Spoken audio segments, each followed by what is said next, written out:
Ada orang pernah bertanya kepada saya, nilai-nilai negatif seperti khianat, seperti sifat pura-pura, seperti mengejar kedudukan dengan menipu rakyat dan sebagainya. Macam bolehkah kita hapuskan semuanya? Jawapan saya tidak boleh. Kalau boleh hapus semua, tak adalah dalam Al-Quran dia cerita tentang tentang perkara-perkara keji ni. Seperti hadis Nabi kata, al-mu'min qad yashrab, qad yazni, qad yasriq, walakinahu la yakdzib. Orang mukmin tu mungkin dia ni atas kelemahan dia minum arak. Orang mukmin atas kelemahan dia mungkin dia berzina. Orang mukmin tu mungkin atas kelemahan iman dia mencuri. Tapi sekali-kali, kata Nabi, sekali-kali seorang mukmin itu tidak akan berbohong.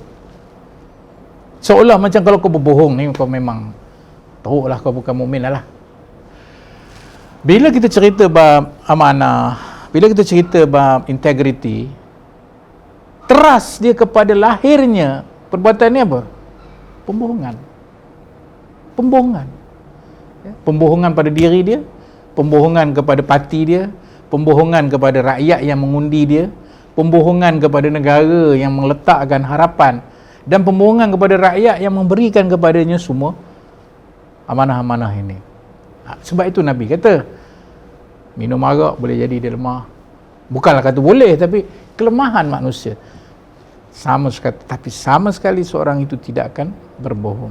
Jadi balik kepada persoalan tadi, berkenaan dengan bagaimana perkara itu harus diubah. Ini yang kata pemulihan hakiki. Bukan pemulihan yang hanya kita kata tempel-tempel, ya. Pemulihan yang kata nak apa? Penjajaran politik. Tapi lah kita tengok kalau kita tengok penjajaran ni baguslah. Baguslah, mungkin nak lawan benda-benda ni kita pun tak tentang, sebab kalau itu okeylah, tak apalah. Walaupun kita dirampas itu sendiri adalah satu perbuatan yang khianat. Mandat yang dirampas itu satu perbuatan, tapi dia mewajarkannya dengan penjajaran politik negara lebih stabil. Tapi kita tengok dia pegang lagi teruk. Amalan diskriminasi penguatkuasaan. Rakyat susah kena denda, orang senang lepas. Rakyat kena ikut SOP, dia tak ikut SOP. Lepas tu pembelian vaksin lambat, dan dah beli siapa yang dapat kontrak tak tahu. Jadi bermakna dia menipulah. Okey. So, macam mana kita nak ubah ini? Itulah maka kita kata, nombor satu, sepanjang sejarah manusia pengkhianatan akan berlaku. Sepanjang sejarah manusia ketidakjujuran akan berlaku. Sepanjang sejarah manusia pembohongan akan berlaku. Tetapi yang harus seluruh rakyat Malaysia, termasuk orang-orang politik yang betul nampak tanggungjawab dia kepada semua ini, ialah dia mesti nombor satu, uncle, dia tidak boleh menjadikan semua nilai-nilai yang merosakkan ini sebagai nilai yang menguasai sistem.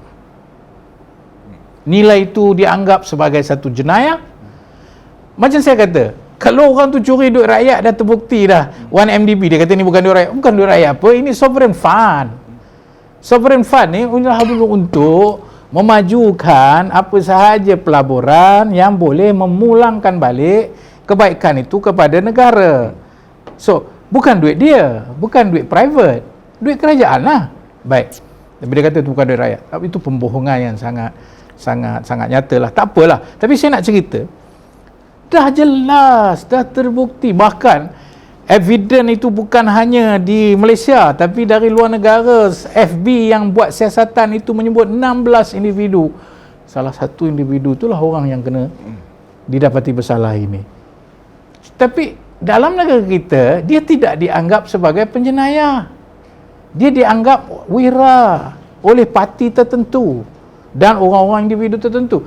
Apabila ini berlaku, ia membimbangkan kita, membimbangkan uncle dan membimbangkan rakyat. Adakah anda menyatakan bahawa mencuri duit rakyat berbilion itu okey, sehingga aku disambut, aku diangkat, aku dilayan macam wira? Atau apa yang kau nak tunjukkan? Jadi yang kita kena lakukan ialah, nombor satu, kita kena memastikan budaya yang merosakkan negara ini dari sudut rasuah dan sebagainya dilihat sebagai satu jenayah dan tak boleh dikompromi walaupun satu detik, dan dengan itu kita kena jijikkan perbuatan yang sebegini dan dia tak layak mendapat apa-apa sambutan.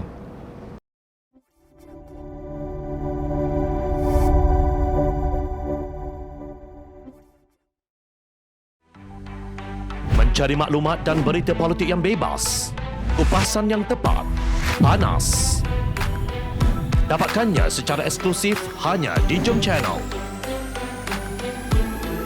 Komitmen kami, rentasan berita Isnin hingga Jumaat. Berbicara dan isu semasa, kami garapkan secara langsung. Panel-panel berkaliber dan profesional. Interaktif, pandangan anda kami raikan. Jangan lupa bersama kami di setiap hujung minggu dalam edisi khas mingguan.